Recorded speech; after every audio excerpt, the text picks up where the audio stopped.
shoot. Okay, so hi.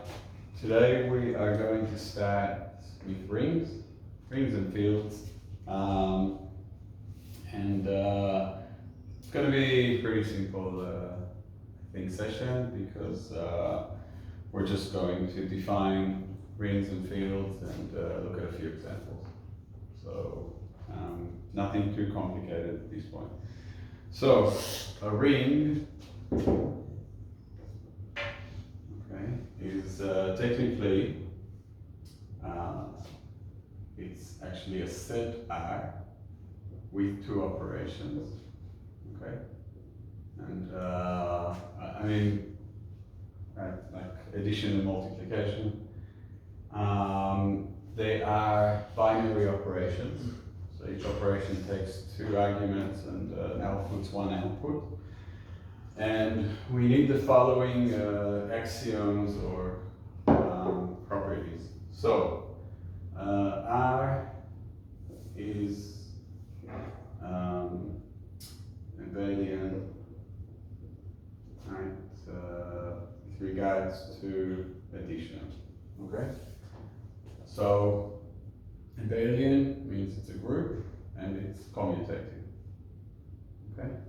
Obviously, like the identity here would be typically we call it zero, and zero is the identity for the addition. You remember this means, right? Just gonna try it quickly, even though we're already meant to remember this. So it needs to be closed.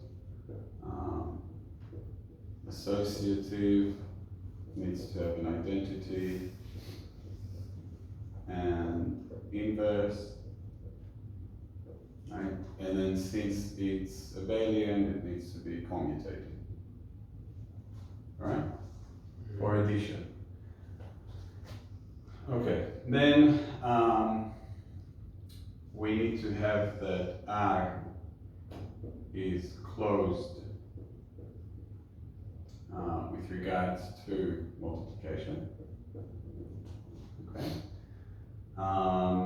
We need to have that multiplication is associative. Okay.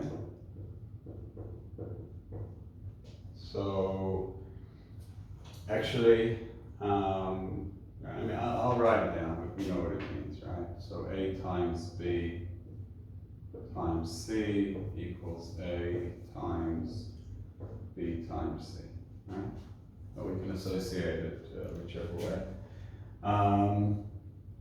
And then the last thing is actually, this is like a constraint on both operands, is the distributive constraint.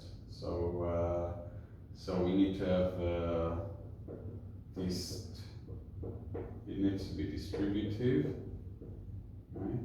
And distributive, yeah.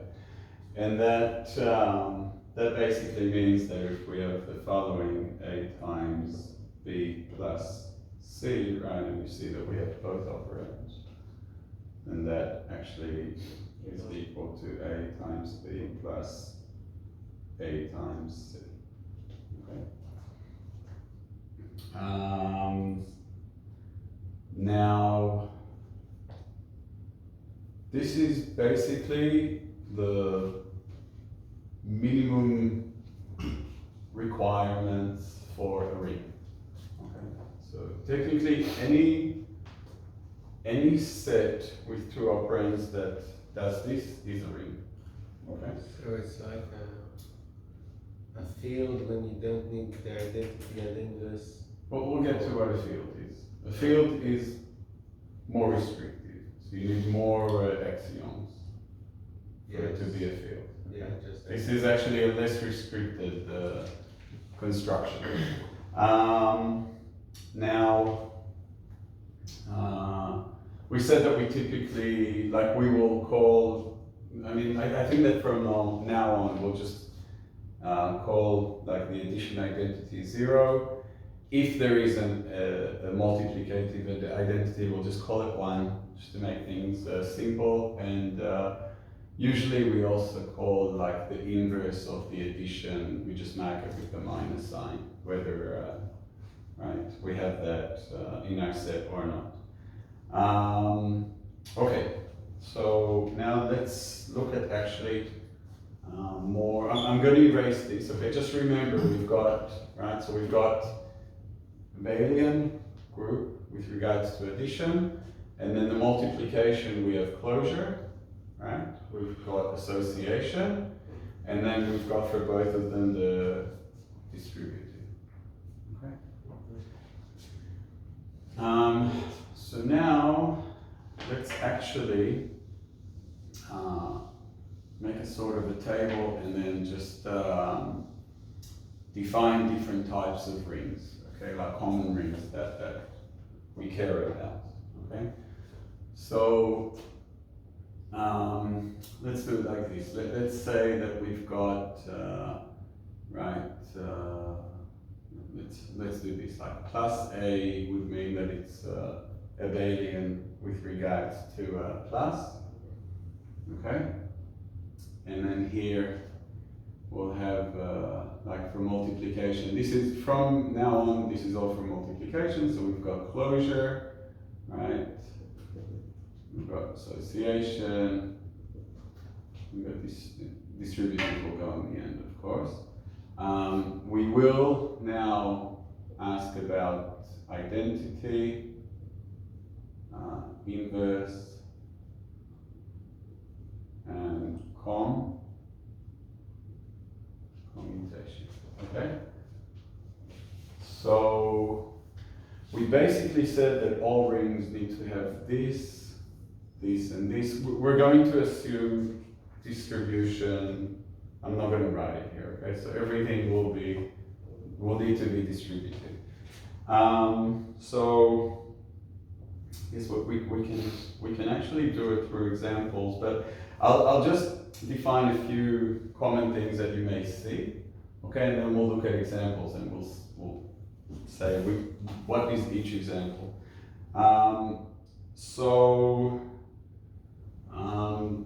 Okay, there is something that we would call, most of it's pretty obvious, okay? So we would have like a ring, not all of it though, with identity, okay? So a ring with identity would actually, whatever, you know what, I'm going to also get rid of this. I'm just going to look at the multiplication, it's just easier. This is always. So we'd have this, and this, okay? And then if we have a commutative ring,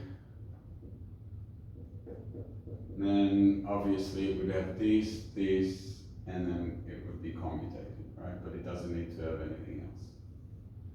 And we'll show some examples, maybe not for everything, but for some things, so that you can see that actually these structures do exist. And then we've got something very, very important called an integral domain. An integral domain actually has a restriction that is, let's mark it like this. Obviously it's got this and this, okay? And then an integral domain is always commutative, okay?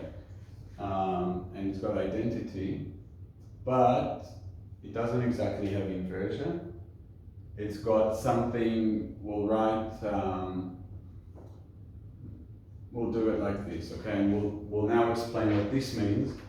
Actually, it doesn't necessarily have an inversion, but it's got no zero dividers, okay?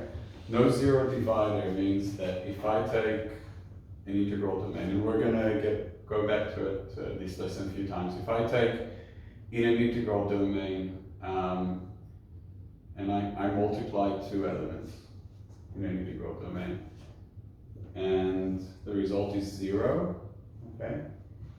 Then in an integral domain, that implies immediately that A equals 0 or B equals 0. Right? If that's not true, then it's not an integral domain.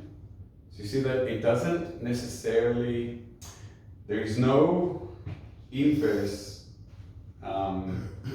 doesn't, like, there's no, you don't, not every number has an inverse, but it's like a bit of a weaker constraint, okay? But even though we don't always have inverses, right, we don't have any zero dividers, okay? That's what it's called. Now, if we have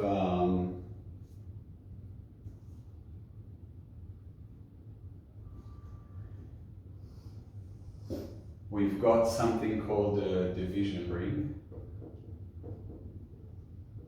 Okay. Sometimes it's also called a skew field, but I think that terminology is a bit. I actually don't particularly like it. Division ring means that you actually have everything except for commutation. Okay? So you're not commutative, but you do have inverses. Okay? So it's sort of, okay, we didn't define a field, but a field actually has everything. So, and it's the most restrictive structure. Okay? So we can say that like probably the most interesting structures that are not fields would usually be either integral domains or division rings. Okay? Those would probably be the more useful structures. Okay? All right. And does anyone want me to go over zero dividers, or you remember? Okay, we'll do examples now, and we'll see what it means. So let's take. Actually, I hope that this is enough space to do examples. That way, we have this. We can look at it. Okay, so let's take examples, and then try and break them down and just see, you know, like what they are. So if I take,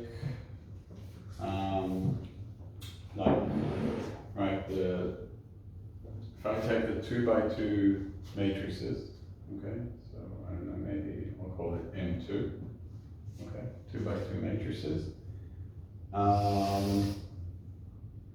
and right, I'll do it like the entries would be reals.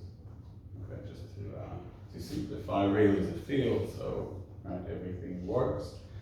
And then so let's see, like, you know, what we've got. Ring with identity. So let's just see what we do and then what we don't. Okay, so we've got closure, right? Because when I multiply 2 of these, and we've got associative because the order of multiplication doesn't matter. Matrices, right?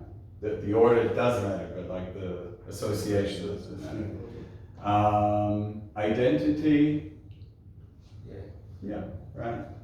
I mean, I can define an identity. An identity is defined as something that it's actually, right, it would be like if I have a matrix times the identity, then it's equal the matrix. Right? If it was commutative, it would also work the other way. I think but the identity needs to probably, I'm not sure that it has to be. I think that we can restrict the structure so that it doesn't, but in this case, I think that there is something like a left identity or right identity. Yeah. But for this case specifically, if we take the identity as the normal identity matrix, right? It would work both ways. Right. It would actually also be equal I times n, okay? Even though it's just in this special case that we get this commutation. So Yeah. commutation no, right? And then there's no. And inverse? Not necessarily, right? So, so for M2, right, so then if I go back to the table, I get what Adele said. So it's a ring with identity. Okay? Now, what happens if I now want, like if I make it like full ring, right? Full ring M2. Right? So obviously it has everything that it had before, but now it's also got an inverse, right? And if it's got an inverse, then it's now a division. I don't think that that's accurate, because if you have, it depends on the field. Yeah, we took it over the reals. But this is like over the reals. Okay, yeah, I agree. Right. I mean, it would depend on the base field, right? But we took it over the reals. Okay. Now, let's see another interesting example. Let's say that we had Z6. Okay.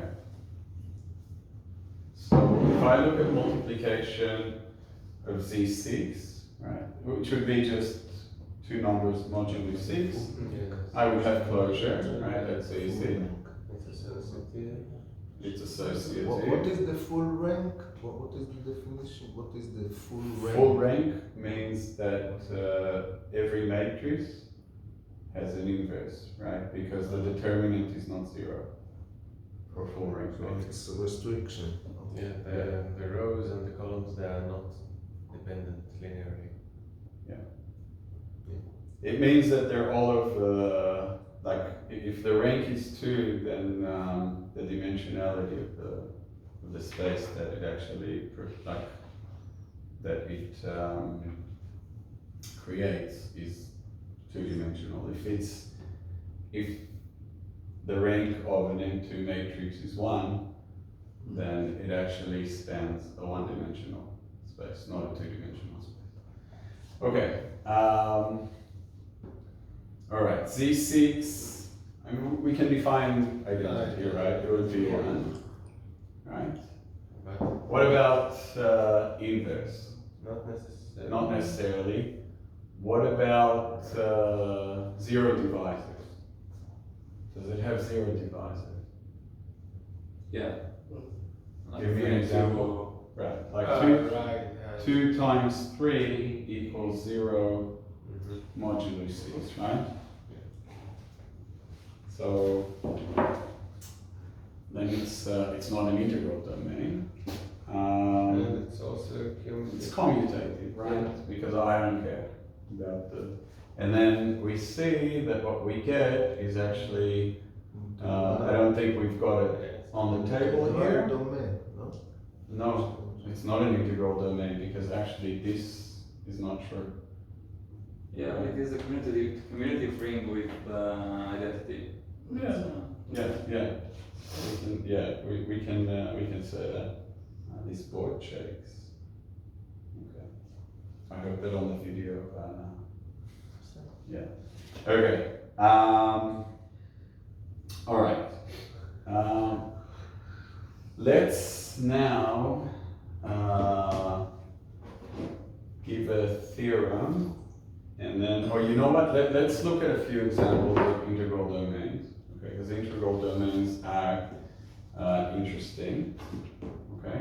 Now we had one example here, right? No, we had a division. We didn't have an integral domain. No, So Z6 is not. it's not an integral domain. No. It's specifically not an integral domain because it has 0 divisors. Integral domain is does not have 0 divisors. That's that funny mark that I did. Okay, we're now going to look at at examples of integral domains, and then we'll just state one theorem about integral domains and give another example, and then we're done. It's a short session today. It's a session that is a break between groups and rings. Okay? The break is for me. Alright. Huh? Okay. Alright, so let's look at examples of integral domains. And then it will refine the 0 divisor thing. Okay, so Z. Okay? Z is an integral domain. Why? You know what? Let's just have this. I actually erased it. R, because it doesn't have the Closure, association, identity, inverse, and commutation. Okay? Right?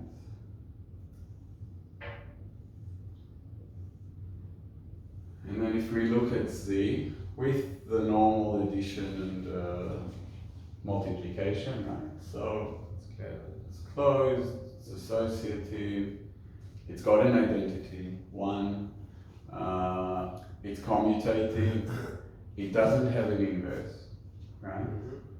But if you have A times B equals 0, that can only happen if A or B are 0. It will never happen otherwise, right? Okay, so that's an integral domain. Good. Okay. Let's look at maybe. I mean, this is very similar, but it's a little bit like more interesting. So let's look, for example, at R. I'm going to write this down here. You know what? I'll write it up there, but we'll do some. We'll just show some stuff here. We'll look at polynomial rings over the rings. Okay? So these are defined as anything that looks like this. 1 plus, or not 1, sorry. A plus bx plus cx squared plus, I mean, this could be essentially, like the order could be as much as I want. And A, B, and C, and actually all the coefficients are in R. Okay? Right. So, and now I'm doing, when I multiply two elements, I actually do polynomial multiplication, right? Okay. So, closed, right? Yes. It's associative. Right. Has an idea, right? 1 would be the identity. It's commutative. Do I have an inverse?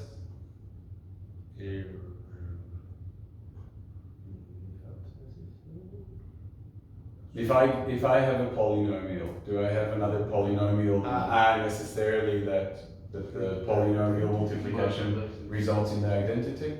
No. No? Actually, most polynomials will not have an inverse, right? Yeah. But do I have 0 dividers? I do have 0 dividers. You have two polynomials that the multiplication is 0, but neither of them is 0. No. It's actually, that's why I said it's actually not much different than Z. It's actually very similar, right? We could even probably, I'm not gonna claim isomorphism, but we could probably find very strong links between these two. Okay? They're very similar structures. Okay, what about ZP with P prime, okay? Ah, Okay, because we saw that right. with P not prime, for example, with 6, we Nothing. we need to prove that it's true to any non-prime, but we saw at least one example when it's not prime and it wasn't an integral domain, right? But now it's a field.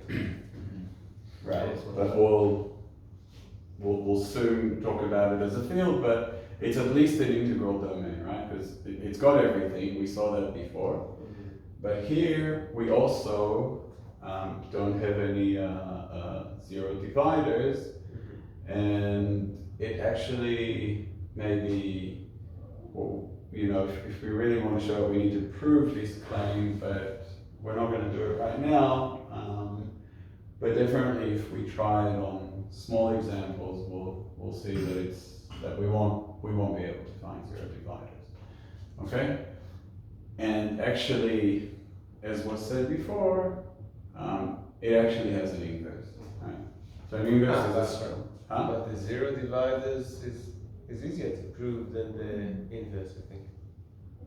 The zero dividers is only because it's a prime, so it doesn't have dividers. Right. It's the The sketch of inverse. proof is that whatever AB is, right? If you do AB modulo P, because P is a prime, right? And it actually doesn't have any factorization, then this never equals 0. Right, but to show that there exists an inverse, that's a bit harder, I think. Right, but we'll show that in a sec. That actually is what we're going to prove. Okay, essentially. All right, so now let's get rid of this. And now what we want to show before we look at a few more examples. Let's now prove a theorem. So the theorem says, it's a simple theorem, but important especially for us doing finite fields. So the theorem basically says that every finite integral domain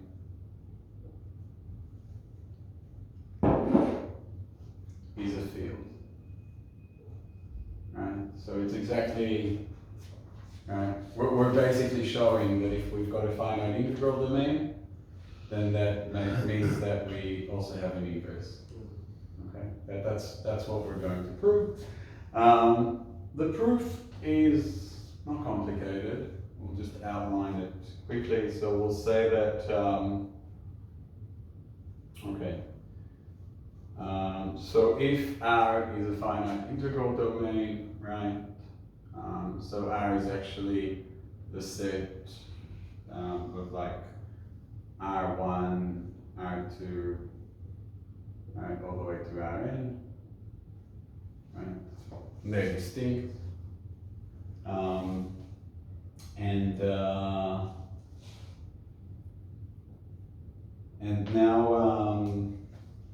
and by the way,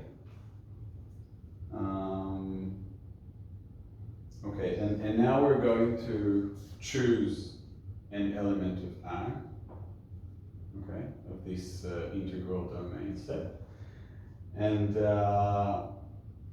non-zero element, okay, and we'll calculate all the products of R with each one of them, so we'll get, these will be the products, right, R1, R2,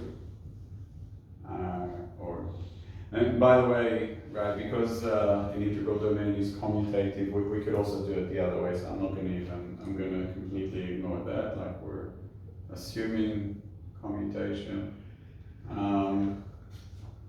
So these would be the multiplications of R with each one of these. Obviously they exist because we have closure.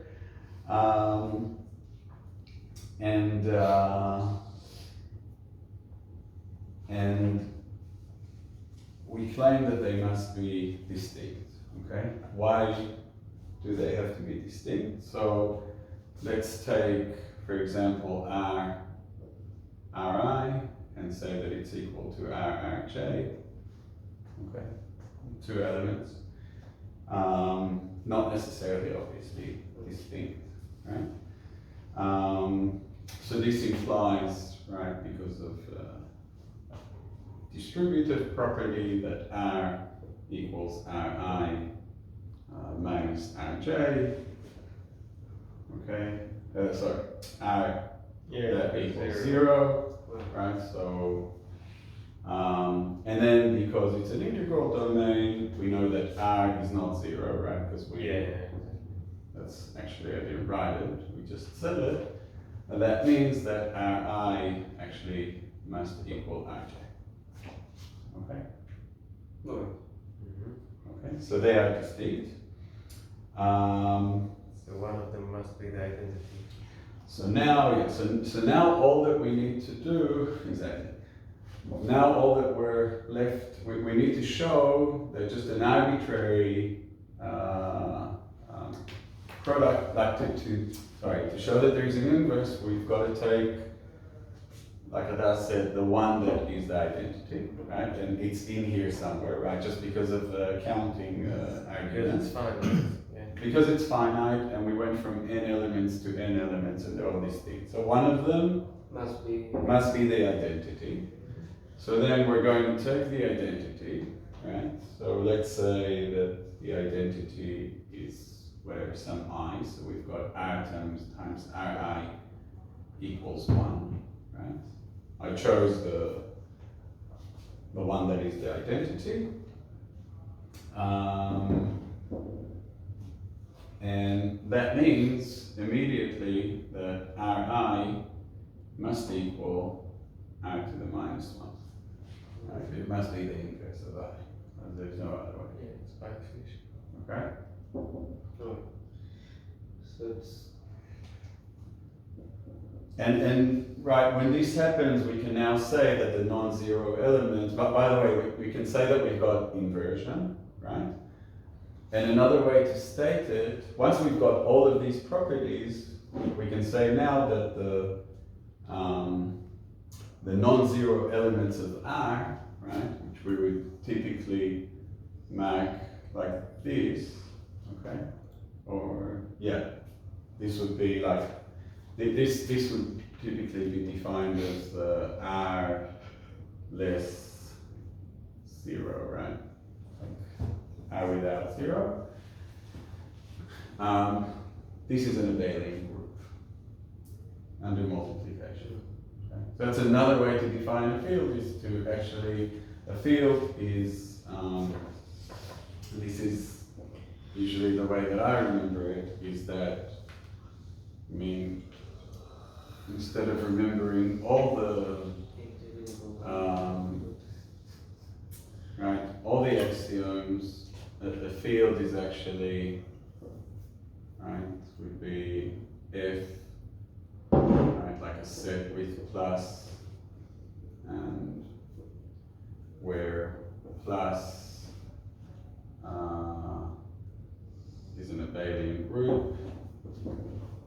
Or actually, a better way to write it is actually that if with plus is an abelian group, and if star with multiplication is also an abelian group. Okay? And also And distribution. Distribution. Right.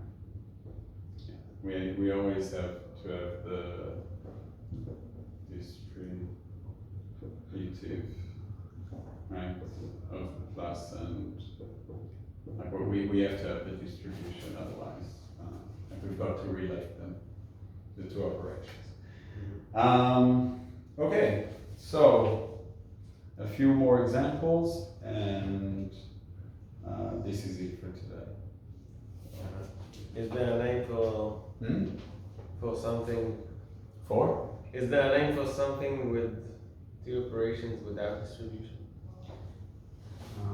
Is it Not that I'm aware. I was actually trying to think about it. No, I think that structurally it's going to make no sense. Like it's useless.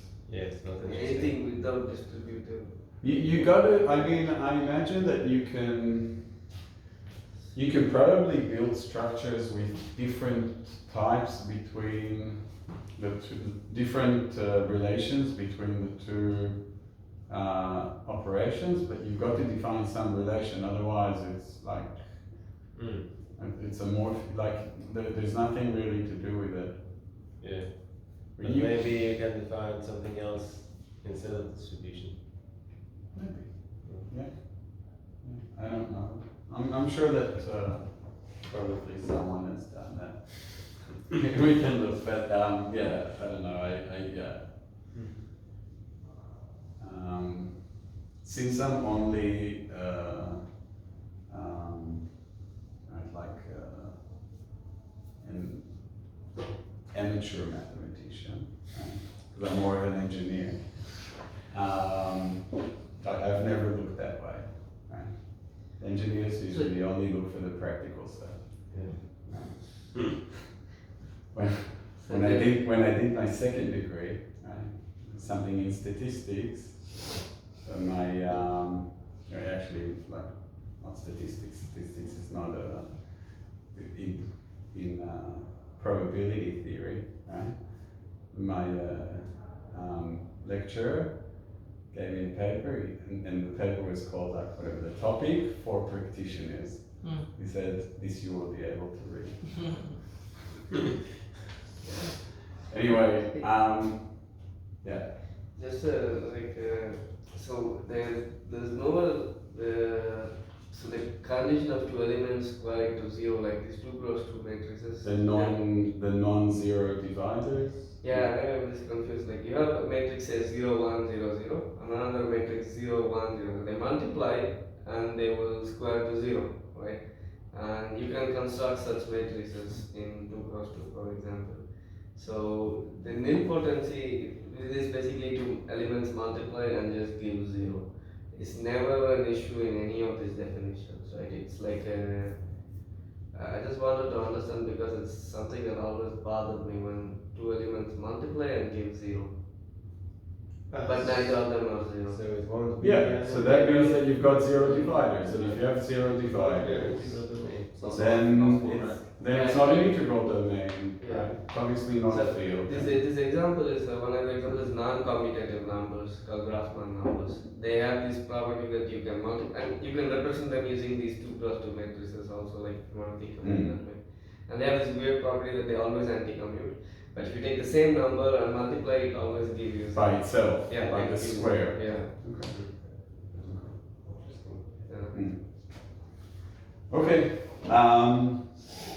let's look at a few examples. So we already said that ZP with P prime is a field, we saw that. Let's look at like just 2 more examples of maybe, like different types fields. So, but important structures. So let's look at things of the following form. We'll have a plus bx plus cx squared, and we'll take a, b, and c from Z2, meaning that they're just binary, right? The modulo 2 operation. Right, so that's like the base field of these polynomials.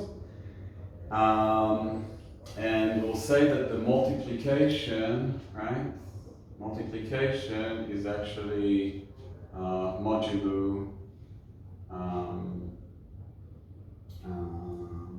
actually, instead of saying modulo, we'll just say, we'll create a rule for the multiplication, and the rule will say that x cubed, okay, whenever we get to x cubed, we just exchange it with 1 left. Okay. Now let's see what this It's results. called the Galois field, right? It is Yeah. called a Galois. Yeah.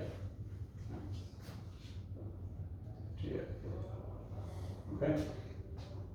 Now this is one. So first of all, if we look at all the elements, and we're not going to do the whole thing, but if we look at all the elements, right, we'll have the elements of this type. There will be obviously like all the combinations of 0, 1 that you can have for A, B, and C. 8 elements. Okay, right, so it'll be like 0, 1,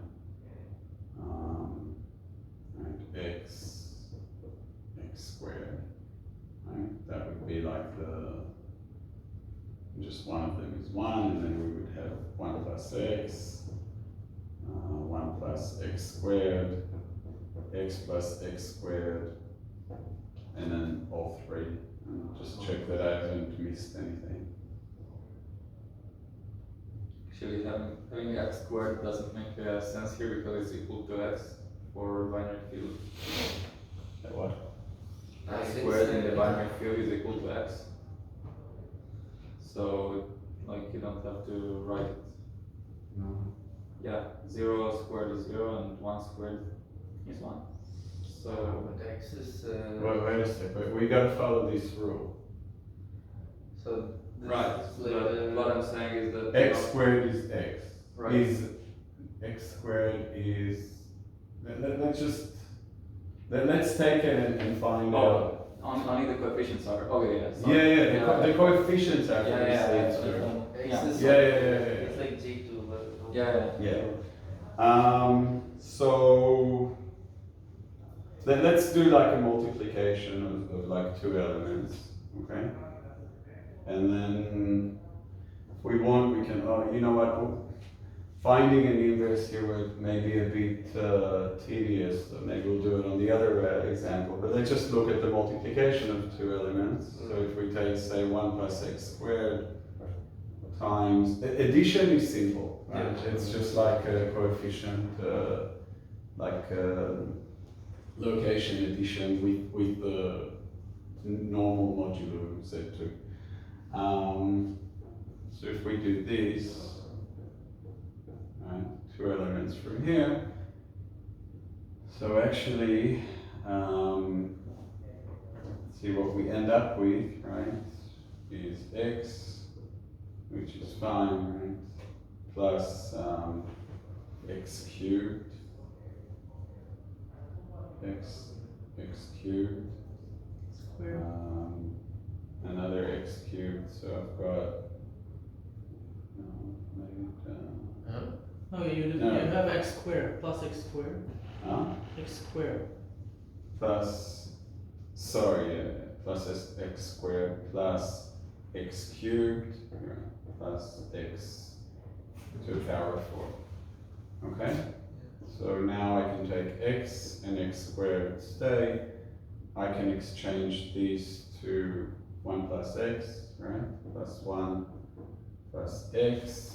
And these can be exchanged to x times 1 plus x, right?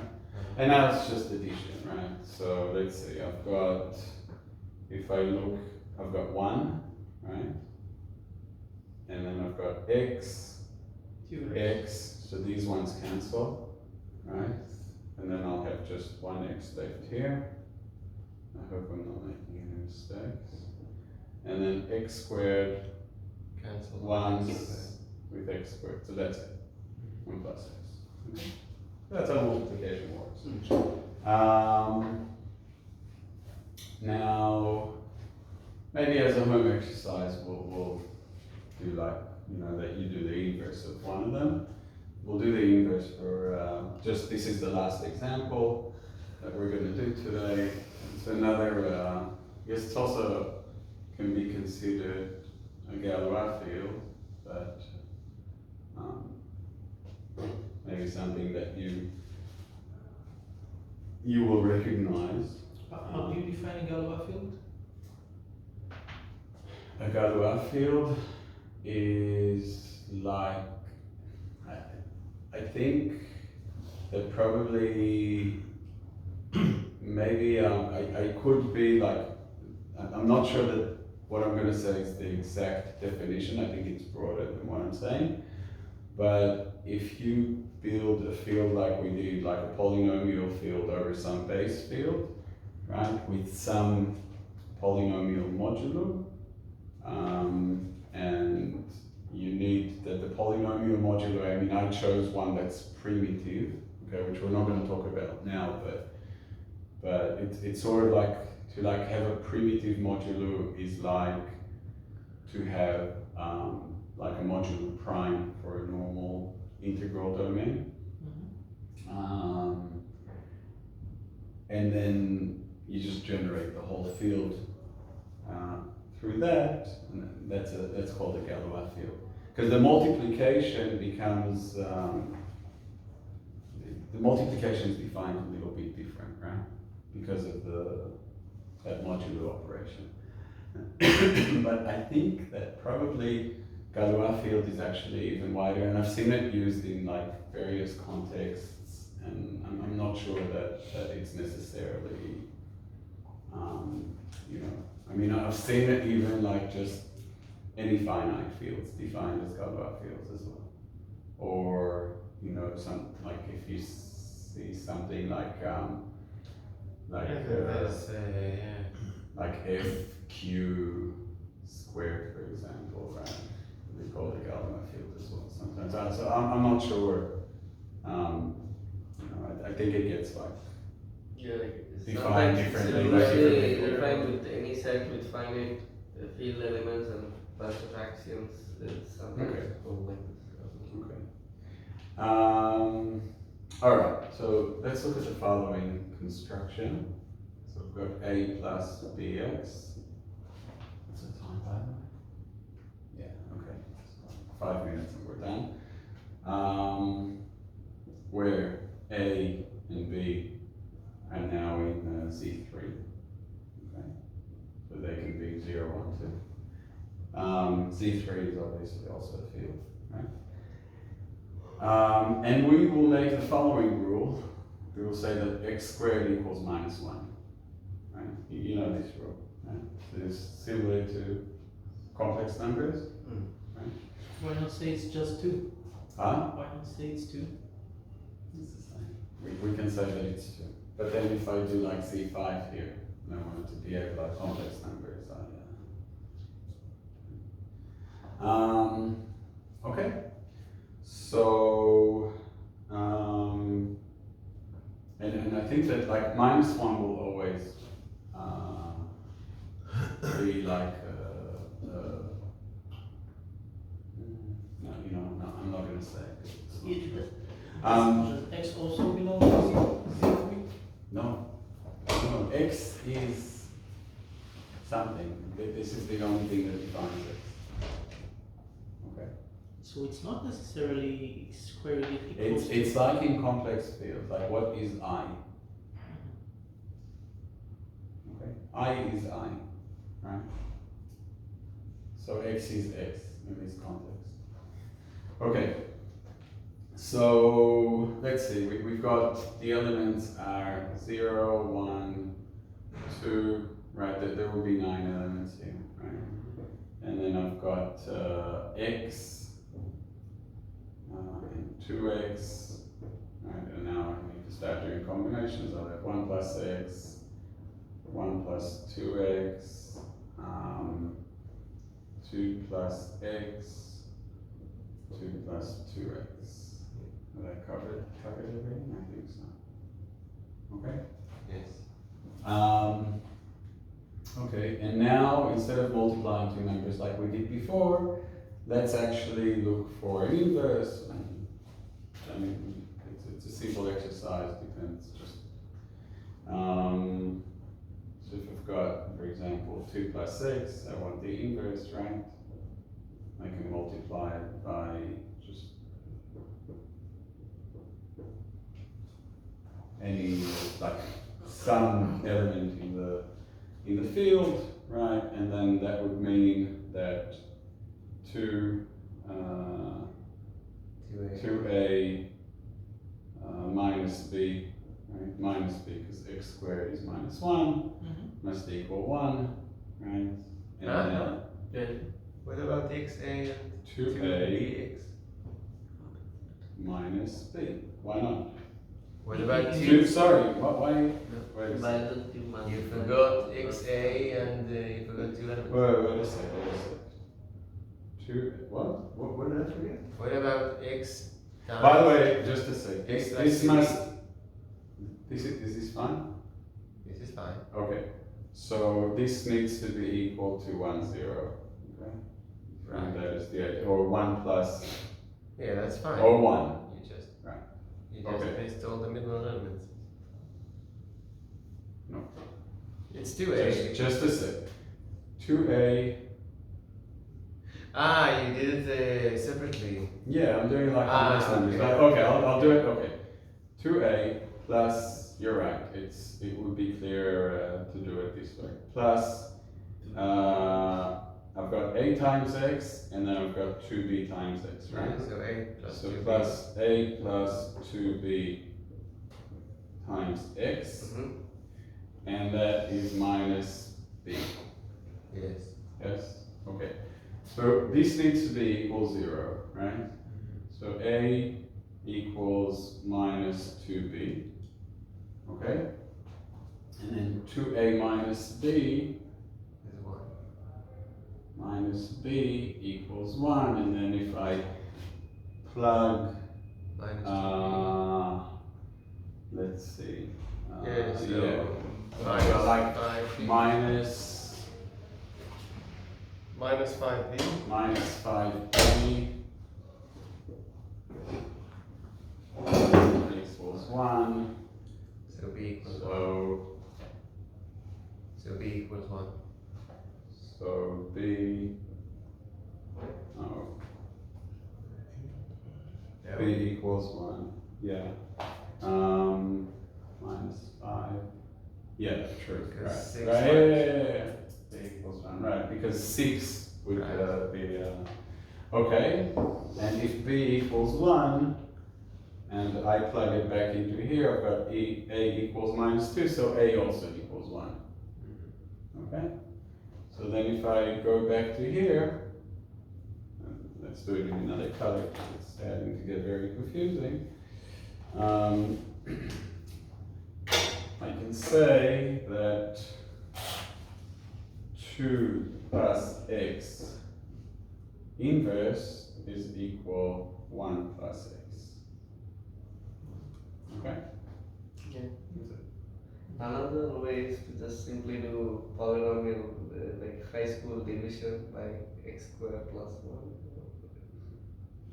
I don't like that kind of No, thing. it's cross check. I'm a hardware guy, I only do multiplication. And I'm okay with solving linear, Yeah. yeah. Okay?